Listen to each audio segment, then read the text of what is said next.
Bonjour. Alors, je ne parle pas au nom de Barenbrück ici, mais au nom de l'INRA, puisque ce programme, on va parler d'un programme qui s'appelle ECLEG. Donc, qui est, ECLEG, ça veut dire E pour Europe, C pour la Chine et LEG pour légumineuse. Alors, j'en parle au nom de Bernadette Julier, qui est la coordinatrice du projet. Voilà. Dans le cadre de l'amélioration des protéines, il y a des projets qui sont financés et conjointement entre la Chine et l'Europe. Donc voilà.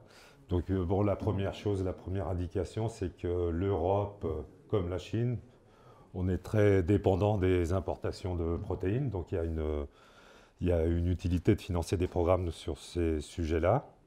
Donc ça, c'est les chiffres. La Chine, 60% du marché mondial d'importation. Hop. Donc pour parler de protéines, eh bien, il y a les plantes, il y a les légumineuses pérennes qu'on connaît, comme la luzerne et le trait-violet, mais il y a aussi le pois, la févrole et le soja qui vont rentrer dans ce programme d'études. Bon, je suis un peu rapide, mais bon, je connais moins le sujet que la coordinatrice.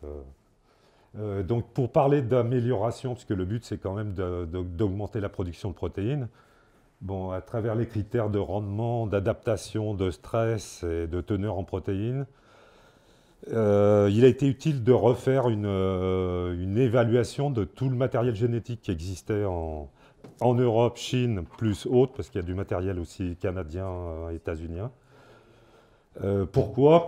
Parce que dans toutes ces petites espèces, parce qu'on reste dans des petites espèces en sélection, tout ça, ça n'a pas forcément été fait. Tout ça est comparé aussi avec du matériel élite d'aujourd'hui.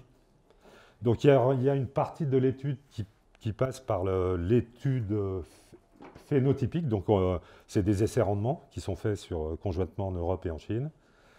Et là-dessus, il y a beaucoup de travail sur les outils moléculaires. Et le but, bien sûr, c'est de pouvoir les utiliser en sélection. Ce qui est fait en partie comme le maïs, mais peu fait sur les légumineuses. Alors, qu'est-ce qu'on attend de Clegg? Bon, c'est déjà de la connaissance, parce qu'en fait, voilà, comme je le disais tout à l'heure, c'est pas dans ces espèces qu'on a le plus de connaissances de la variabilité génétique de ce qu'on pourrait utiliser, et aussi de développer des marqueurs qui pourraient être utiles pour la sélection. C'est aussi de pouvoir analyser l'architecture génétique, savoir d'où vient la génétique et comment elle est intégrée et regroupée.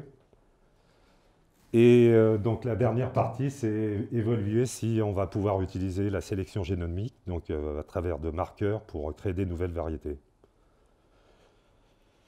Alors au niveau technologique, donc elle a divisé ça en plusieurs parties.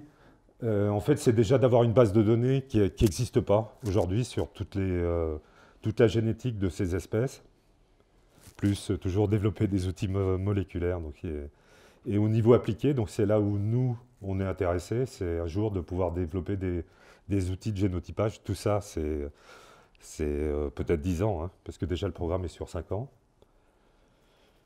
Et alors plus pour les graines, c'est explorer le potentiel pour des nouveaux usages pour l'alimentation humaine, bien qu'on peut parler aussi du zerne, parce qu'on en a parlé ce matin.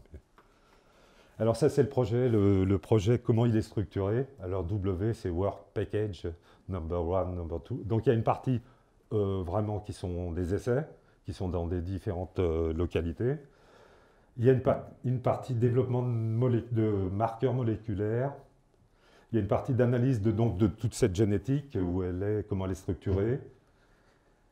Et une partie corrélation entre ce qu'on voit dans les marqueurs moléculaires et les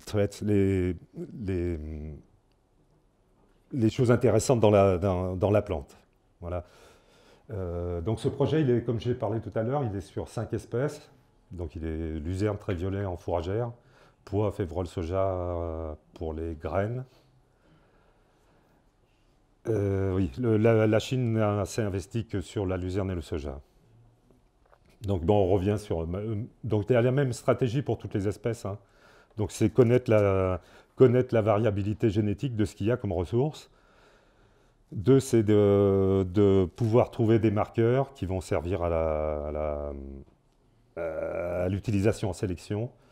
Et donc, il y a des acteurs privés comme nous qui interviennent dans ce projet. Donc, il commence en 2017 jusqu'en 2021. Ça, c'est la carte des partenaires. Donc, en France, on n'en a mis qu'un, mais il y en a plusieurs. Donc, les points violets, ça concerne la luzerne. Donc, la luzerne, on a mis DLF au Danemark, mais en fait, c'est Després en France, hein. Donc, plusieurs stations d'instituts en Chine. Bon, je sais pas si, donc, après, donc, il y a des leaders pour chaque groupe d'espèces et chaque groupe de travail. Voilà. Donc la France, à travers l'INRA, surtout de Lusignan, avec Philippe Barre et Bernadette Julier, sont très partie prenante dans le projet. Je ne développe pas trop, hein, parce que je ne domine pas encore bien le sujet.